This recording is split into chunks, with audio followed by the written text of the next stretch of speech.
In a republic that waves a flag for the ideals of freedom, equality, brotherhood, justice, and nobility, those rights exist only for the chosen few. Beyond their walls, a war rages, blood soaks the fields, but the people within cling to a lie, that no lives are lost. It is not ignorance, but apathy born from prejudice. They know of the soldiers who fight for survival, yet they see them as less than livestock, nameless processors stripped of identity, stripped of rights, many still children. 86 is not simply a story about war against an AI threat. It's about the lies a nation tells itself to ease its conscience. The people it erases to keep its world pure, and the inevitable reckoning when history demands payment. But before we face that message, we first must understand how such a nation came to be. In a time of political unrest, the Empire of Giad forged a weapon capable of erasing all enemies of the state. Autonomous war machines that come to be known as the Legion. Feared and distrusted by the public, these mechanical hounds were unleashed not by the will of the people, but by the eunuchs of Giad, rulers that required neither democratic approval nor a loyal army. The Legion and laws of the Empire served the nobility and their conquest, nothing more. The creations housed artificial intelligence unlike anything the world has ever seen, loyal to the words of the nobles, but also to the final words of its dying rulers. When the Empire began to collapse upon itself, unrest toppling an unjust system, its creator's last command echoed through every machine's core: eradicate all humanity. The Republic of San Magnolia was nowhere near the scientific heights of Giad. It lacked unmanned machines and their unbreakable morale, lacked soldiers created purely to be expendable. Each day on the field against the Legion's volleys, human soldiers were cut down en masse. 90% of the Alda race lay dead across the Eastern Front. Desperation gripped the nation, and in that climate of fear, certain figures within the system saw an opportunity. Survival at any cost, even if it meant the sacrifice of others. Thus came Executive Order 6609, the Special Wartime Peace and Preservation Act. Under its decree, every citizen not of Alda descent, those without silver eyes or hair, were branded an ally of the enemy. In a single order, the Republic's banner of freedom became a mask for ethnic cleansing. The Alda ethnicity, founders of San Magnolia, and the creators of the first democracy on Earth, saw themselves as the pure evolution of humanity. The others, immigrants who had fled the monarchies that still ruled the rest of the continent, were in their eyes lesser. No, not even worthy of being called human. With a stroke of a pen, they were stripped of identity and reduced to a number: 86, a designation for the nation's borderlands, in the hell in which they would be kept. All Aldans were evacuated into the safety of the inner 85 districts. The newly designated 86ers were driven to the outskirts beyond the walls, stripped of rights, of humanity, and processed for the most sinister of purposes. They weren't merely cast from their homes into a war zone. They became lab rats, laborers, and pilots, processors for the Republic's final hope against the Legion, the Juggernauts. The Republic had cast them aside as expendable, yet in the end, its survival rested on the very lives it had thrown away. Someone had to fight the Legion. The Republic's machines were nowhere near advanced enough for fully autonomous combat. But there was one group that could meet the demands of war without being considered casualties. The 86 were crammed into camps, trained to pilot the Juggernauts, and forced into battle under one cruel condition: survive, and perhaps you may earn a ticket to freedom. Each 86 was forced to serve a term of 5 years. Only then might they be granted the citizenship they had long been denied. And so the irony began.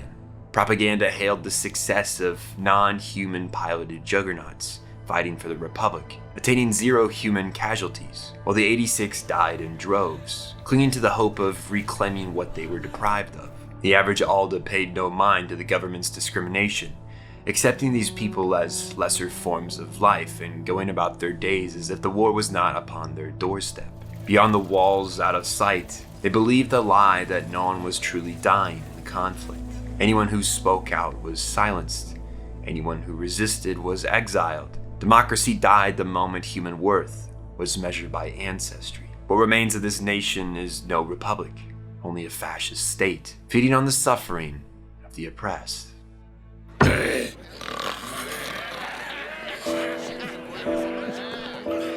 Processors could not be trusted to operate without oversight. To solve this, the military created the role of handler, an individual acting as a direct link of communication to a unit of juggernauts. This connection is made possible through the Pararade, a telepathic communication system that shares voice in real time, incapable of being jammed by enemy radar. Its creation, however, came at a horrifying cost. 86 children used as experimental subjects, treated as lab rats in the name of progress. Many of the engineers responsible could not bear the guilt of their deeds, ending their own lives in the aftermath of their work.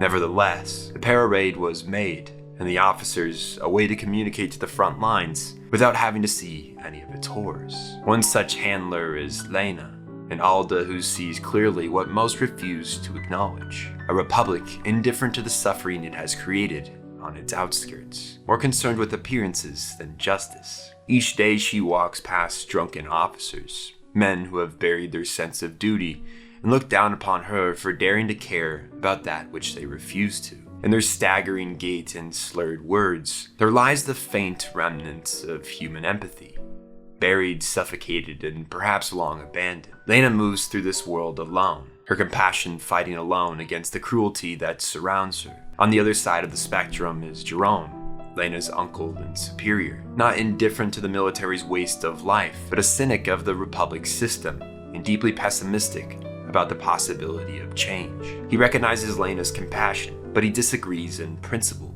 To him, individuals like them can do nothing to alter society and its system, and even if they invited all the 86 into the walls, what then? The 86 are the Republic's only hope of survival.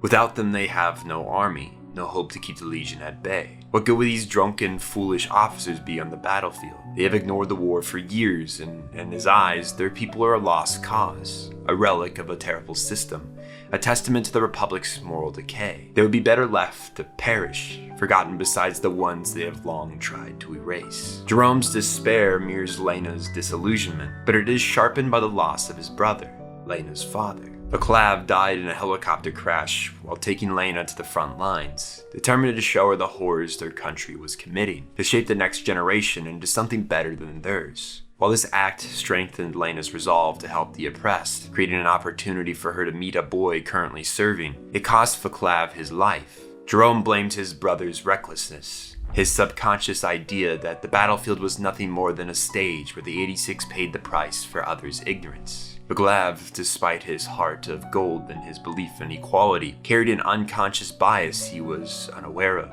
As an Alda, he somehow thought the front lines were safe enough to take his child. It may be his mind believed the war was something the 86 endured, a cruel cycle of life and death that those of pure descent were apart from. He failed to see that no one is immune to the fragility of life and certainty of death. His trust in his own safety, born from unconscious prejudice he sought to oppose, cost his life. Seeing the same foolhardiness and desire to prove herself as an ally to the 86 like her father, Jerome assigns Lena as the handler for their ace advancement squad, Spearhead, the unit that sees the most combat, the most death, and the most misery. Perhaps he hopes this shock will push her to quit for a cushy lab role beside her friend Annette. Or maybe he seeks to shatter her naive belief this republic could once again create a just system, awakening her to the harsh reality of their nation. Regardless of everyone at the base, Lena is the only one striving to uphold the five-colored flag's ideals. But living by those principles is far easier said than done. The Eastern Front is the battleground of mankind's forgotten. The 86 harbor anger and disgust for the Aldens, but not the blind hatred one might expect. Many despise their oppressors, yet they also recognize not all that have silver eyes and hair are evil. It is foolish to hate an entire ethnic group, but logical to resist those that subjugate you. On the front lines, the 86 make the most of the life they have. They do not dwell in mourning or self-pity. Each step forward is a choice to live on their own terms, however fleeting that freedom may be. By their side, some Aldens have stepped out from the safety of the walls, fighting alongside the 86. In doing so, they reveal both their alignment with the oppressed and the reckless courage of willingly joining a suicide squad. Yet these acts, however noble, serve more as personal justice than systematic change. They do nothing to shift the reality of the 86 or the hearts of the majority of Aldens. Those who truly stand with them are rare, and a small wave cannot hope to alter the direction of a tide. It is this stark imbalance in power that forms the complicated bridge between Lena and Spearhead. Lena genuinely cares for the safety of her team, yet the truth remains, they will never be equals. Every day they fight, with their lives on the line, while she offers support from a cushy office within the walls. The relationship is neither equal nor fair. Lena may hope to bridge the gap, but as long as the 86 remain trapped on this hellscape and she remains inside those walls, equality is impossible. They do not hate her for it, nor do they see her as one of those white pigs who discriminate against them. But still, they are not the same. They grew up on opposite sides of the fence, living in different worlds bound by different rules and circumstances. Lena could cross that divide and fight alongside them in those steel coffins, but doing so would not change the bigger picture. It would only serve her own guilt over what her people have done and continue to do. Lena is lost in this reality, unwilling to fully face the truth. Her struggle comes to the surface after the death of another ally, and the small dehumanization still a part of her unconscious. Oppression that persists even among those who see the 86 as human. She never asked for their real names. Undertaker, Snow Witch, Werewolf, Gunslinger. These are the code names Lena uses. Another way the Republic separates the 86 from the idea they're human. Unconsciously, she repeats the same act of dehumanization that the Republic relies on. On a screen, their deaths feel distant, abstract, but Spearhead witnesses every moment in full horror, watching friends crush beneath cold, unfeeling steel demons. Every loss is real. Every scream echoes in the cockpit beside them. Lena feels for their losses, but the Republic has ensured layers of separation between officer and processor exist, keeping her shielded from the full weight of suffering she indirectly commands. Called out on this subtle act of systematic conditioning, Lena is left to reckon with herself and her true place within this story. She does not oppress the 86, but she is no saint. She too cannot save them. The reality does not change simply because she is kind.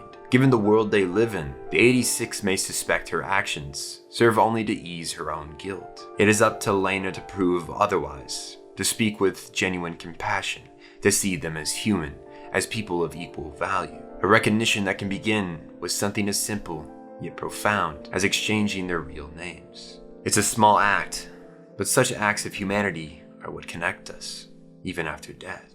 Names, faces, voices. These are how we remember those who were gone.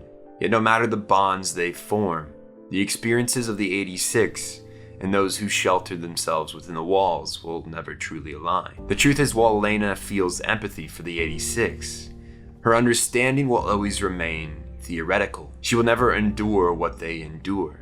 The reality is lived day after day, passed over for vehicle maintenance, supplies, suppressing fire, freedom, equality, care. There is a gulf between sympathetic observation and lived experience. Even the most genuine empathy can never equal what it means to truly live as they do. The Spearhead Squad never blames Lena, but they make their differences clear. It is crucial to recognize the gap between ally and oppressed. Lena can never truly know what it means to be an 86. Her perspective is limited, and overstepping risks falling into a savior complex, the dangerous illusion that, as an outsider, she alone can bring salvation to a people whose reality she cannot fully inhabit. This is a common pitfall when trying to help the oppressed, imagining a dreamlike utopia where everything is equal, which doesn't account for the realities of the world. Society will not allow such a leap.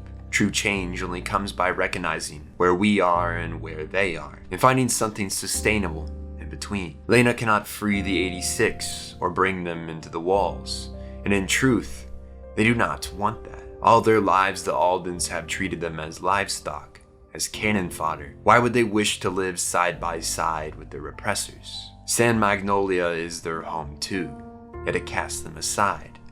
So where then do they belong?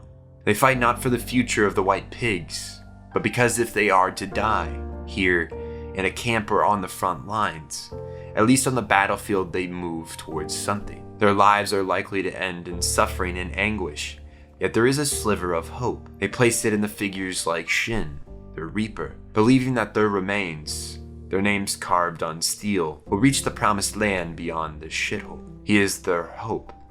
That is what they live for. That is what they fight for. Death is inevitable for all of humanity, and their lives as 86 were never theirs to chart, but they can choose how to live them, how to face each day, making the most of a terrible situation. That is all they can do. But Lena cannot accept this so easily. Whenever Lena tries to help the 86, she is discouraged. She is told there is nothing she can do, that they are better off dying now than later, and that she is only prolonging the toll of the Reaper's bell. Yet this cynicism is born not out of cruelty, but of experience. Those who acknowledge the sins of their race, yet see no way to change the present. Annette and Jerome both feel for the 86, but unlike Lena, they carry with them despair for their own past actions and for the government's. The problem is larger than they are. They know that ripples cannot change the direction of the river. Lena, however, fights to make ripples, if only to prove that it is possible to go against the current. She acts with humanity, not because she believes she can win or make others see the 86 as human, but because inaction is a worse fate. Why ignore injustice and live in turmoil when action, even if futile, is possible? She may not be able to save Shin or the others from death. They may die damned, buried, and mistreated, but they will not die forgotten by her. Lena makes it her mission to support them, not to advocate for them, but to do what little she can to aid their fight.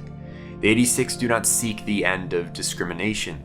They know that reality is impossible in San Magnolia. Instead, they fight to cross into the unknown, to escape the hell in which they were imprisoned. If any 86 manage to survive till the end of the 5-year deployment, the Republic sends the remaining batch of Spearhead operatives on one final suicide mission, with no supplies, no repairs, deep into enemy territory, and told if they return without ending the Legion threat, they'll be killed for desertion. Well, this has been repeated on many occasions. The team here this time is different. The 5 who have found a way to survive, Shin, Raiden, Anju, Kurena, and Theo, prevail against impossible odds, marching into unknown territory where death may await, or perhaps maybe even paradise. They move forward, having defeated the echo of Shin's brother, whose brain the Legion confiscated to strengthen their focus. Yet the ghost of his brother lingers, haunting Shin no longer in battle, but in the quiet aftermath of its ruins.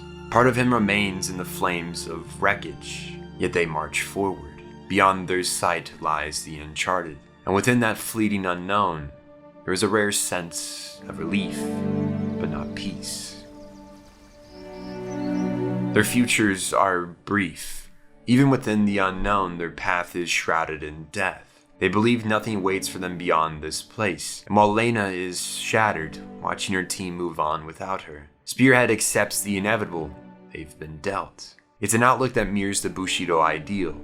Death is not to be feared when it serves one's principles. A warrior's life gains meaning through the manner in which they choose to die. So that's what they do. Live every moment as they would their last. But Shin is a little different. He holds this unspoken desire to no longer be the last man standing. He moves to head off the new enemy threat, ready to sacrifice himself for the team, hoping they can cheat death a little longer than he. But the squad remains at his back, fighting until the very last bullet. Their honor and purpose lie on the wire between life and death. Their very existence defying the Republic's desire to dictate the terms of their fate. San Magnolia wants the 86 to vanish anonymously, quietly, leaving no trace of the sins they committed behind.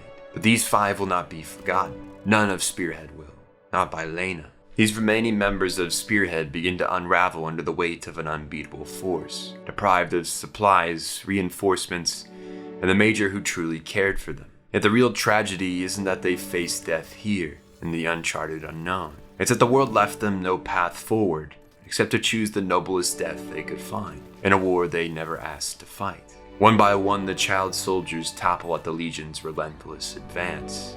Each loss is another reminder of the cruelties of the world they inhabit, one willing to spend its children's lives to bury its own failures. And as their numbers dwindle, we're left not just with the silence they leave behind, but with the truth that this was never about victory. It was only about covering the sins of those who sent them here.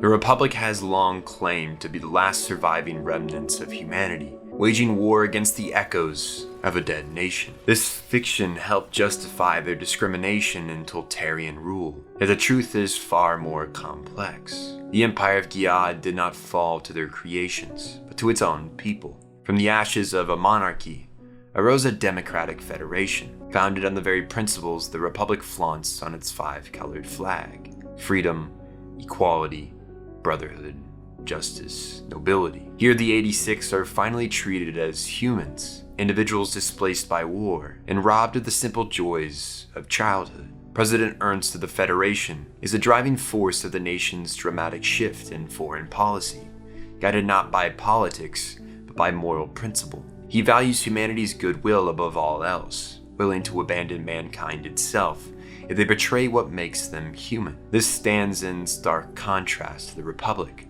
where the children were exploited, erased, and treated as expendables. Where the Republic saw them as disposable, Ernst sees them as people whose dignity and life cannot be bargained away. The difference between the two countries is clear. One nation measures humanity in compliance, the other in conscience. This paves the way for the 5 surviving members of Spearhead to be accepted as citizens of the Federation, Ernst formally taking them under his protection as they become part of his household alongside the last remnants of the old empire. The young Empress Frederica, rescued from execution by Ernst, who believed it wrong to punish children for the misdeeds of adults. A strong idealist, Ernst embodies the belief that it is people like him who ensure humanity preserves what makes it unique in the animal kingdom, even in the pursuit of survival.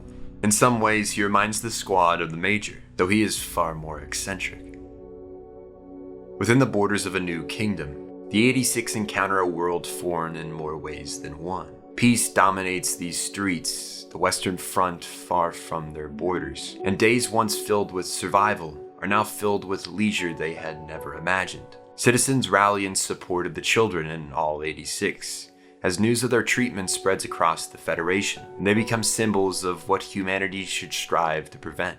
Yet this compassion, as well-intentioned as it is, begins to feel a tad confining. They are seen more as victims than as people, pitied as child soldiers and told they should no longer dwell on the battlefield that has been their life since their birth. The citizens perceive them as helpless, as broken, as something they are not. While the 86 have suffered oppression, that is not the whole of their story. They have persevered, survived an onslaught of suicide missions, and lived to tell the tale. For them, that life is their norm. It is not something they seek pity for, nor should anyone try to prevent them from pursuing their true desire, to see this war through on their own terms. It is a complicated wish to grant. They are children after all. How could anyone rightly send them to war, even if it is all they have ever known? Civilian life demands a mindset they were never taught. How do you plan for a tomorrow you never expected to be given? Yet many of them found something to look forward to, that is, after they finished their battle. It is difficult for Ernst to allow them this freedom, yet he catches himself and realizes that in trying to protect them, he is merely changing the shape of the cage they were held in back home. Ernst's desire to restore what they had been robbed of led him to save them, but his rescue did not make them equals. He acted as if he knew what was best for them, a civilian life, even as they told their counselors of their true desire, to rejoin the fight and see the war they had fought in for 5 years to its conclusion. To deny them that right would be no different than forcing them into combat in the first place. Part of them still lies on that field, not yet resolved, not yet ready to settle. Who was he to stand in the way of the very people he had saved, to deny them the agency they wished to reclaim? In the end, he forges a compromise The 5 must graduate officer school, ensuring they have a future waiting when they return from war, when the peace once again blankets the world and the Legion no longer haunts their waking moments. They agree to this condition, but the out-of-reach idea of peace is not easily worn like a new uniform. The 5 carry the weight of war in their bones, the battlefield etched into their instincts, their rhythms still dictated by survival. Officer school may provide a path forward, but it cannot erase what they have endured. For some, like Shin, the transition to civilian life is anything but simple. The echoes of death, the shadows of loss, and the constant vigilance that once kept him alive refuse to loosen their grip on his soul.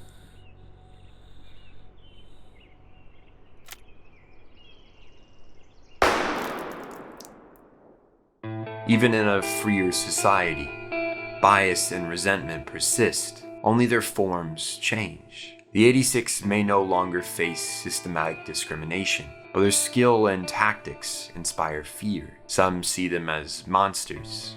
Shin, in particular, is known for his pragmaticism. He completes tasks based on logic, not emotion. Casualties are taken at face value.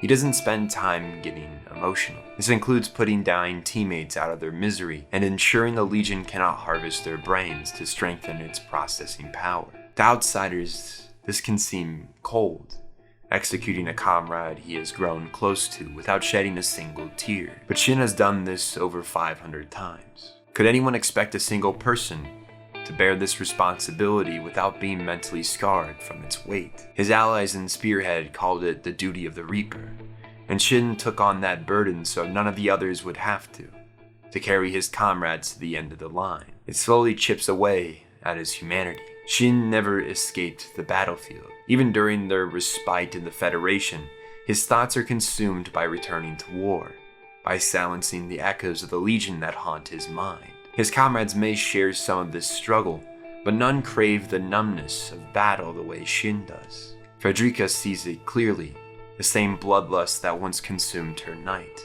the force that drove him to madness. For Shin, war is the only place he can forget the pain, the only place that fuels him with adrenaline and a fleeting sense of purpose. Shin and her knight are alike in many ways. It is precisely this obsession that makes his mind so dangerous in the hands of the Legion, and Shin is the only one capable of fulfilling Frederica's wish to end her knight's misery. But for their team to even step onto the battlefield, they must confront a different form of prejudice than they have become used to. Here in the Federation, they are discriminated against simply for being different in ability. This bias fuels subtle hate, buried in assumptions and interpersonal slights. It is not overt or systematic like the Republic, but it is dehumanizing all the same. They are seen as hellhounds, creatures meant only for war, with no place in civilian life.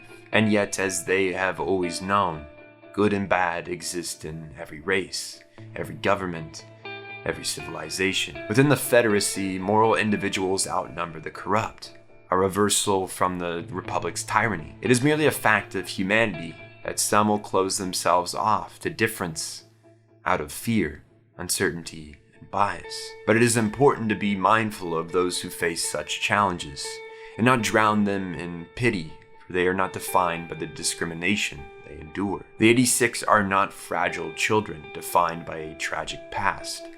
They are survivors who made the most of the impossible circumstances and lived to tell the tale. They deserve respect and acknowledgement, which comes from recognizing their differences without reducing them to wounds. They're not pitiful because of their backgrounds. They are stronger and possess unique perspectives on the war and how to function as a unit. Equality does not come from erasing differences, but from valuing somebody despite them, and often because of them. Greth, their overseer, recognizes this. She adjusts her approach, setting aside her personal principles on allowing children to serve in war. Aware that the best she can do is support them, she accepts that they will be sent on an impossible mission, and her crew will act as their vanguard. This operation becomes humanity's final hope, launched when the world seems to have lost the battle against the machines.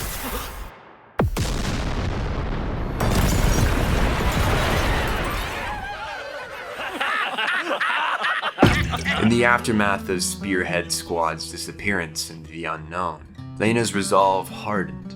She pressed headlong into the future, determined to one day reach the place Sheen and the others had gone. Sheen had warned her of the Legion preparing for a full-scale offensive, and unlike the other officers, she could see the cracks forming in their nation, the beginning of the end that everyone else was too blind or too drunk to see. Jerome saw it too, but unlike Lena, he had long since abandoned hope for the Republic.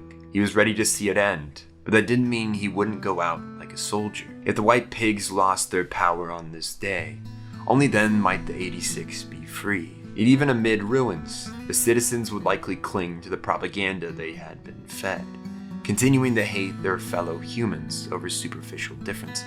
Lena strives to save the Republic from becoming attacked, while Jerome intends to die with it. His cynicism stems from years of witnessing atrocities, combined with the belief the oppressed could never reintegrate peacefully, that the 86 would harbor vengeance, and the Aldens would continue committing acts of hate. And so Jerome carries the burden of condemning the sin of oppression while actively upholding it. He chooses willful inaction, justifying it as the will of the people.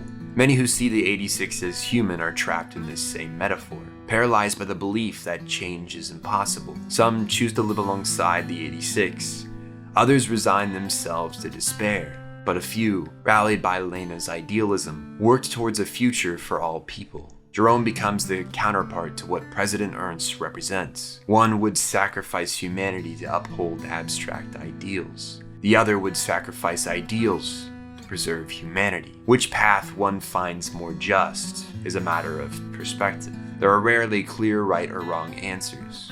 Only opinions some insist are absolute. Jerome accepts that Lena is set in her ways and respects the impossible future she strives to create. She believes she can both save the Republic and help liberate the 86, even though these goals often contradict one another. You may think it childish to cling to the idea that the world can be just, but in the end, only the ruins will tell the final story.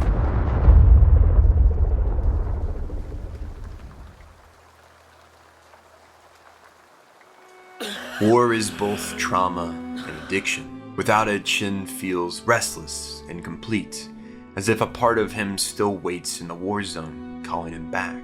He can never come to terms with himself, so he buries himself in the sublime intensity of battle, letting its raw focus drown out the pain in his heart. Fear weighs heavily on him, fear of being left behind by those who survive. A fragile hope lingers that the Major lives, but with the news of the Republic's fall spreading, anxiety grows that the woman who once urged him forward may have moved to a place he is yet to reach. As they pursue the ghost of Frederica's night, the walls Shin built around himself begin to crumble, and his trauma washes over him in relentless waves. His bloodlust drives him forward, yet it also becomes his own executioner, a force that protects and destroys him. The others have found meaning beyond war, discovering purpose in a federation that gives them motivation to live, which Shin does not have.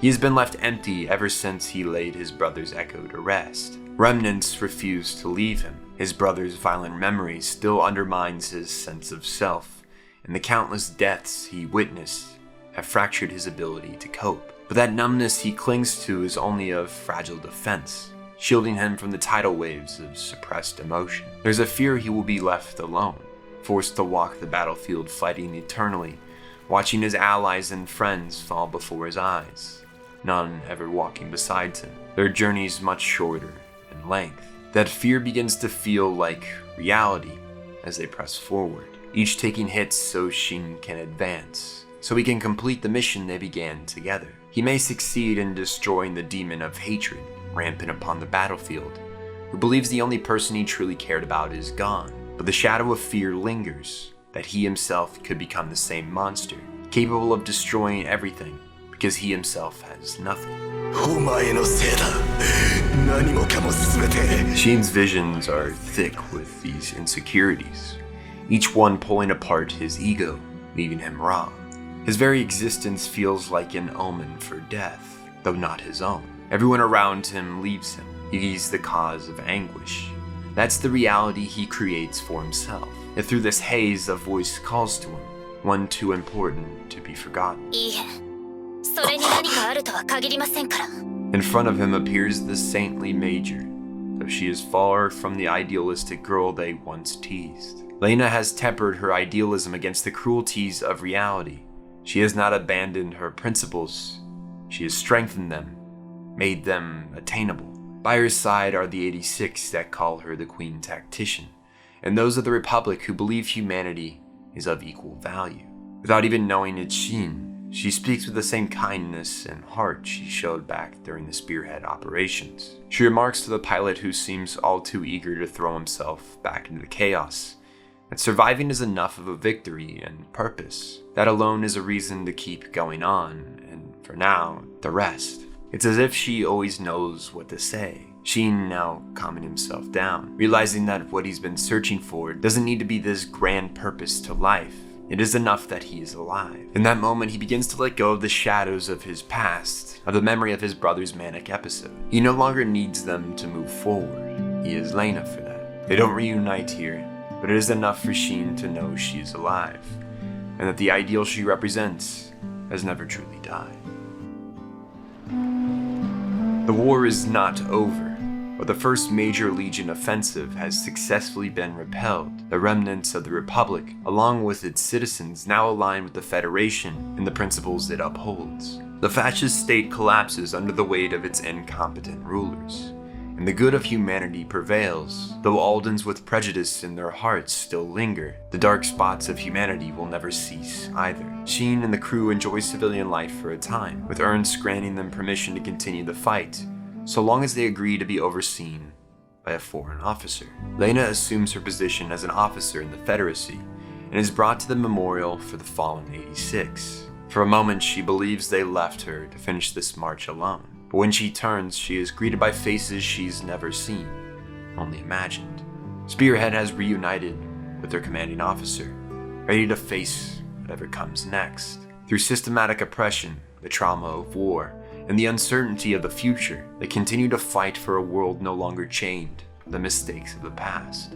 Humanity may at times be gripped by its own capacity for cruelty, but even in the darkest moments, good can take root. It requires perseverance, commitment, and empathy to ensure that the human race survives in its truest form, an ideal to be upheld, not wolves who walk on 2 feet. The characters we come to know embody this struggle not as perfect heroes, but as people within a corrupt system who refuse to be complicit. They have faced a world that sought to strip some of their names, their dignity, and their lives, yet they all continued forward, carrying the memories of those lost, the lessons of the oppressed, and the hope of a future where no one is treated as lesser for the traits of their birth. This is the message of 86, that amid cruelty, violence, and despair, humanity endures in the choices we make, in the small acts of recognition, and in the courage to live with honor when all else has been stripped away. We make the conscious choice each day